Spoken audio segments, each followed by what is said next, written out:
আমার স্বামী খারাপ মেয়ের পাল্লায় পড়েছে সেটা আমি জানতে পারায় এখন সে আমাকে দেখতে পারে না, এক্ষেত্রে আমার করণীয় কি?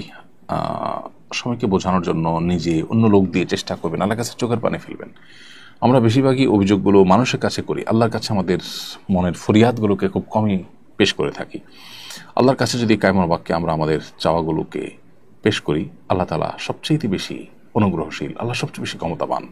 অতএব তিনি মানুষের মনকেও পরিবর্তন করতে পারেন, আমরা সেভাবে দোয়া করতে পারি।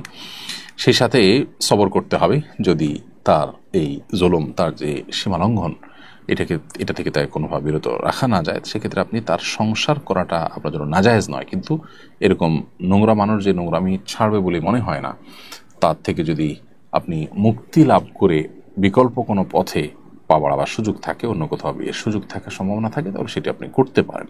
নোংরা মানুষের সাথে থাকতে শরীর আপনাকে বাধ্য করে না। তবে সেই সাথে তার সাথে বিবাহ বন্ধনে থাকলে যে আপনার বিবাহ অশুদ্ধ হয়ে যাবে অন্য সম্পর্কের কারণে, সেটাও কিন্তু না।